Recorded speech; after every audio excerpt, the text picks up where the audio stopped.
Hi, Sean. How are you? Hey, morning, man. Hi, Siddharth. Good to see you. Yeah, likewise. It's been a while, and yeah, it'll be great to catch. I'm happy to really catch up with you. And the first on my agenda with you is regarding Clear or Store. What's been happening behind the scenes lately? Sure. So it's quite a new business, Mm-hmm. as we chatted last time. We only began end of last year, Mm-hmm. but yeah, it's been a period of reevaluation and consolidation, and just re-looking. The ground in terms of the South African economy is very hard right now. Mm, Yeah. Yeah, and the art of business is find customers with money. And of course. money is, yeah, as you know, we live in the same province, Mm-hmm. and I think KZN is feeling it, eh? So Yeah.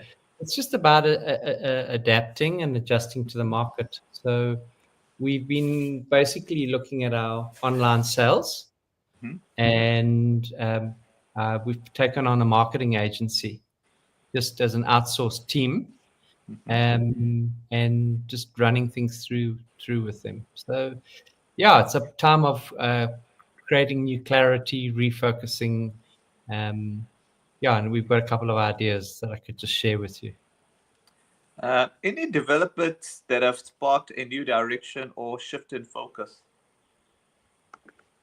Yeah, so the main thing is that we've got two brands, and brands of power. So you've got to Mm. build your own brands. So what we were doing is we were clearing other people's brands.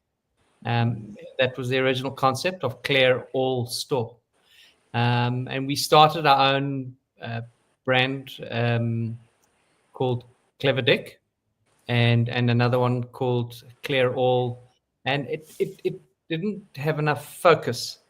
So we kind of stripping away, and just because we've never actively built an online store of our own, it's always been for another customer. We've had to reassess how we were doing that.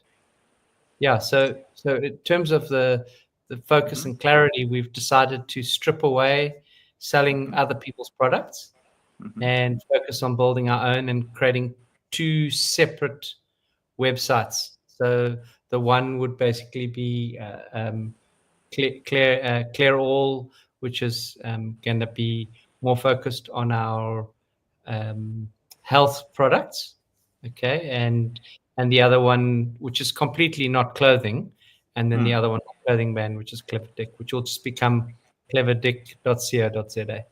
Okay. Yeah. All right. We understand that there's a rebrand on the horizon. Can you share what led you to consider repositioning the business and what process will look like? So what's come very clear is ad spend in clothing is Mm-hmm. dominated by Timu, um, particularly in clothing.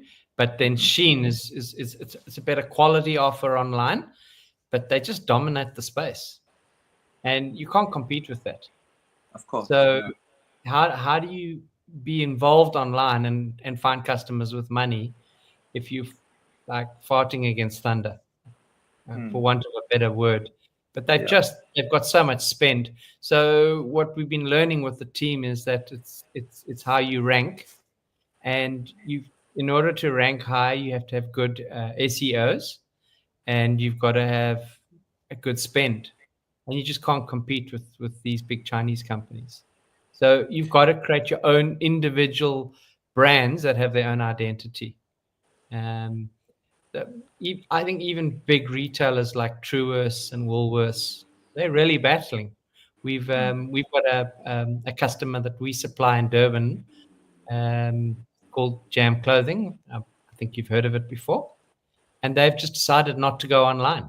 And they sell a value offer, and they're just saying, well, they'd rather put money into store development. So that's interesting. I mean, they've got 170 stores. Mm-hmm. If they're battling to compete Mm. online, that that demonstrates that there's something happening there. Was there a particular moment or insight that made it clear the current model needed to evolve? Yeah, so that very point that Timu uh, and Sheen dominate the space. Genius, Yeah, totally dominate. Yeah, there's just so much ad spend there. of So course. we've had to shift. Yeah. All right. Online fashion retail is notoriously competitive, especially with big players like Shane and Temu dominating the space. What challenges Yeah. did you encounter trying to sell clothing online through ClearAll, and how did that shape your next steps? Price. You cannot compete on the price points.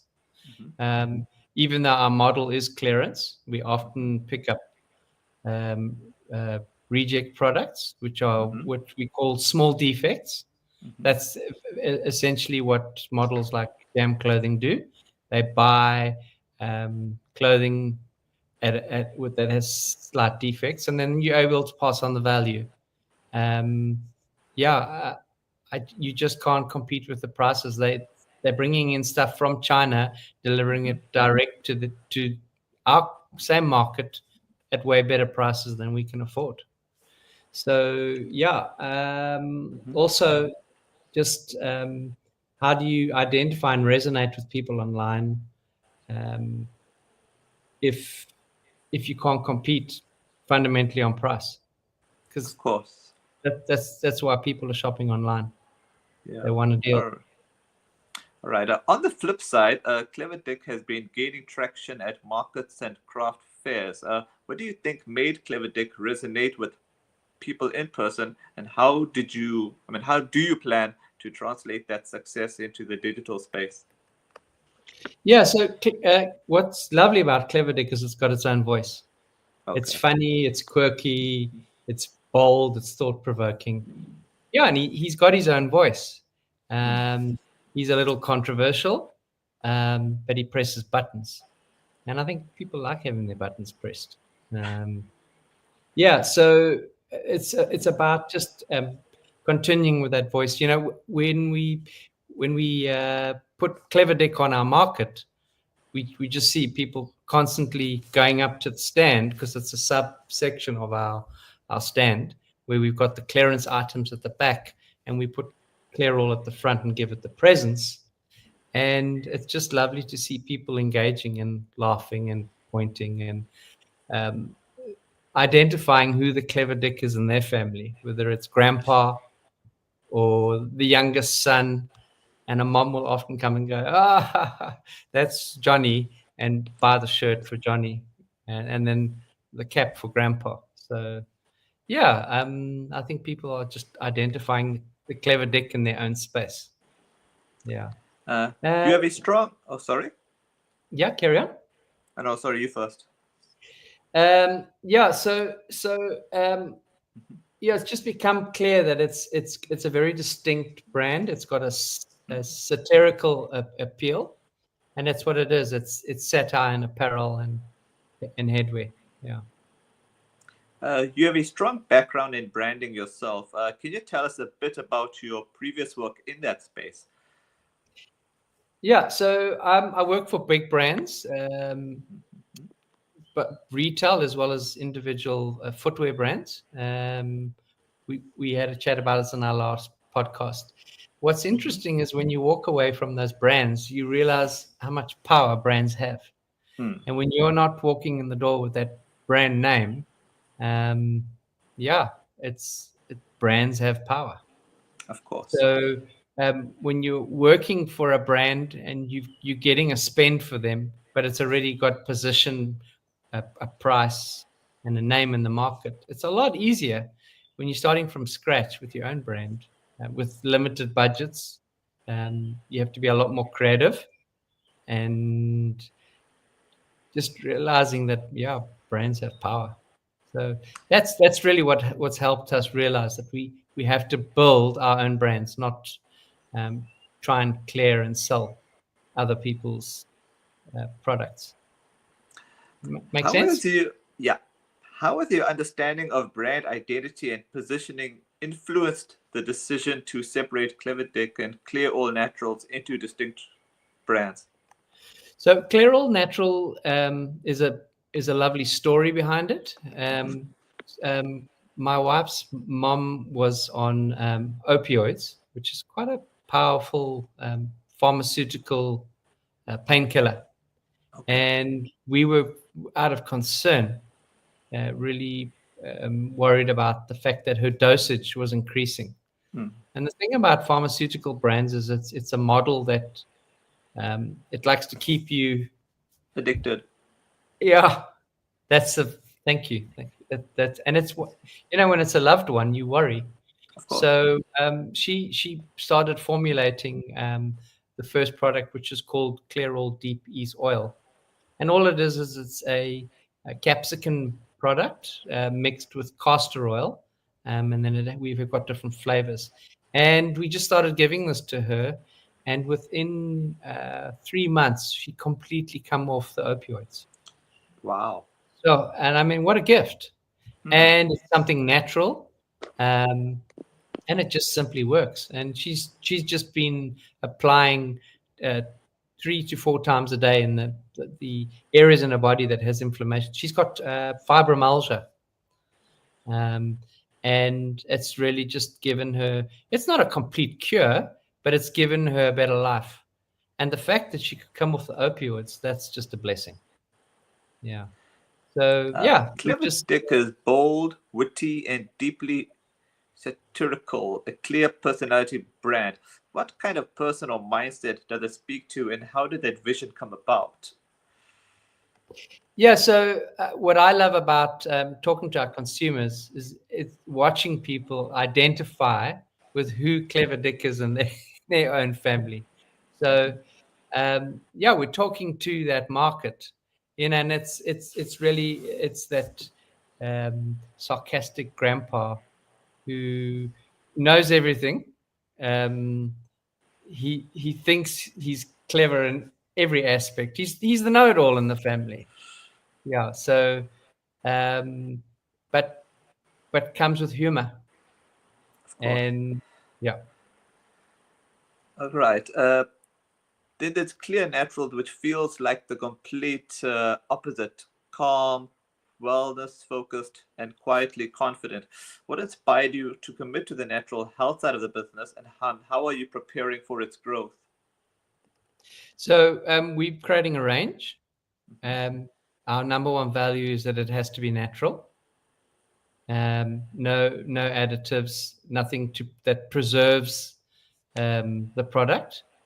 And it's completely attainable.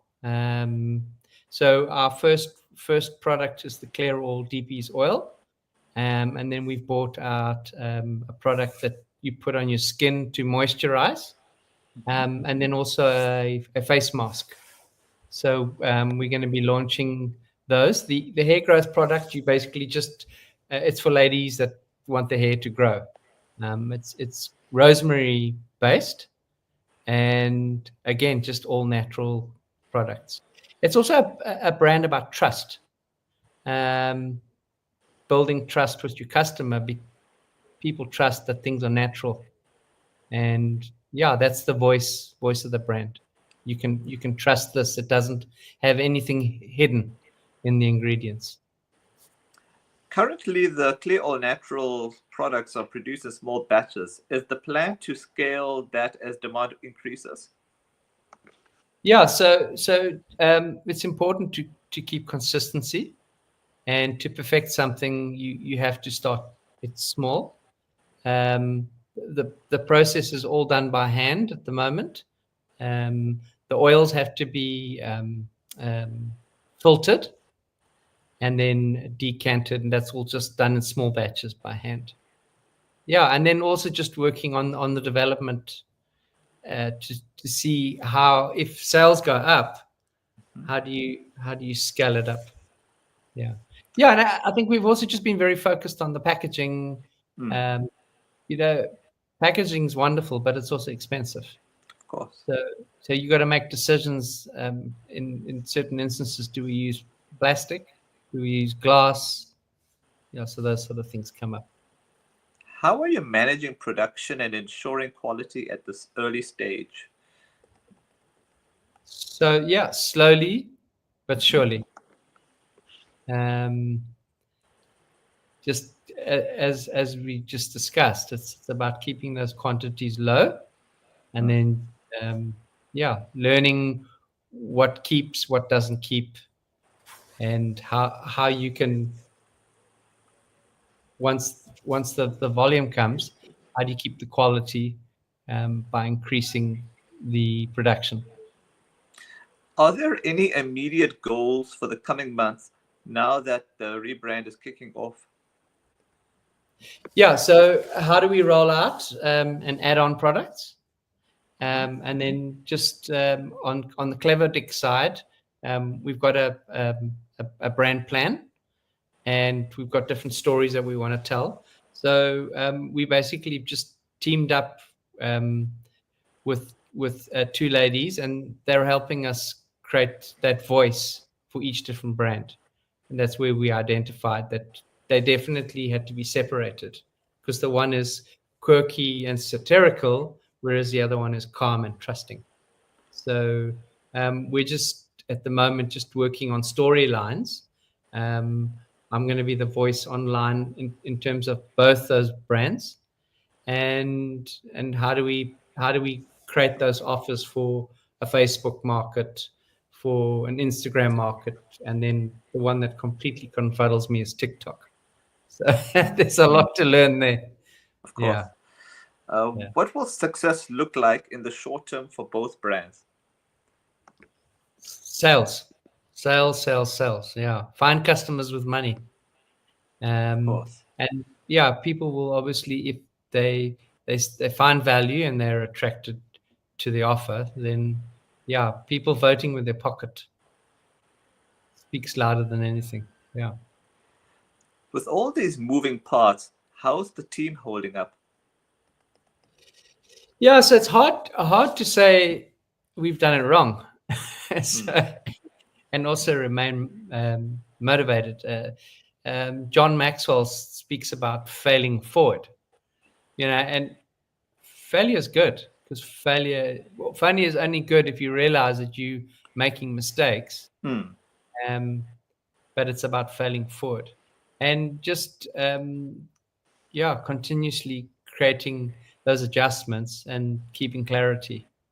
So I think that's what we've been doing in the last month. We're just trying to find the clarity.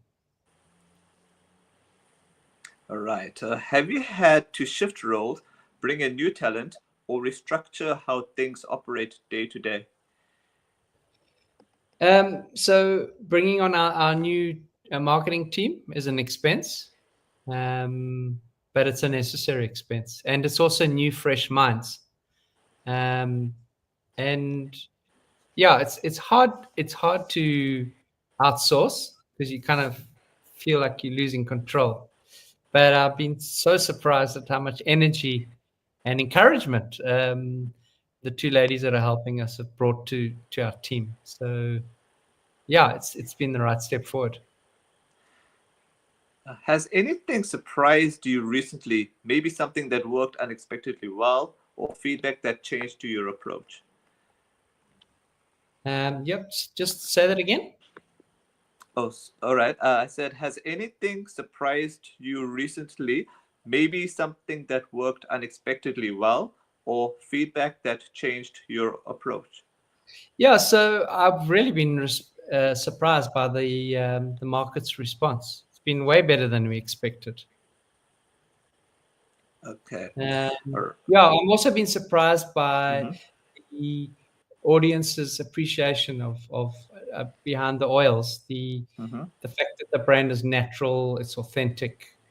And you know what's amazing is when you give somebody a product, because we did a lot of giveaways in the beginning at the markets. We had sample packs on the Clear All DP's oil. And it's wonderful to get somebody to come back and say, geez, this really helped me. My granddaughter has sprained her ankle, and we put it on, and damn, this stuff works. Yeah, that's authentic. course. And that's a real response from people having the products create effect and change. From a branding perspective, what are you most excited about in this next chapter? So I'm excited about the videos that we're going to be creating to bring this clever dick voice. So yeah, I'm excited about dropping those campaigns, and then also just focusing on the sort of crafting the clear all natural voice as well. It's a voice of soothing and trust. Is there a particular campaign, design idea, or message you can't wait to bring to life? Yeah, so our priority is clarity. The fact that the brands have clean lines and clear messaging. And then there's just a driving force to scalability and the fact that we just keep the authenticity of the brand as we grow. Yeah. What's your biggest focus right now, and what's driving that urgency? Yeah, we need the income. As I shared earlier, the market's tough out there.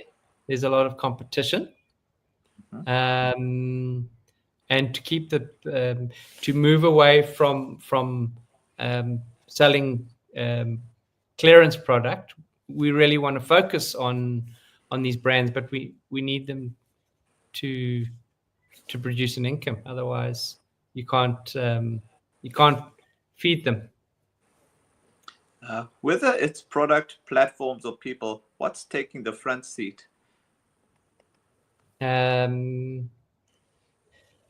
so people have always got to be the focus. That's because that's your target audience, and you have to cater and build that product around what your audience wants. So that's where our craft markets have really helped, because you get to be at the cold face with customers and say to them, well, what do you like? What don't you like? It was quite interesting on our market last night at Crusaders.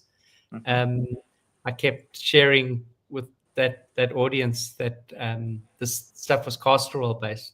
And the one gentleman said to me, castor oil's got a lot of pain in our past. And he was of Indian descent. And I said, well, please tell me the story. He says, castor oil has got so many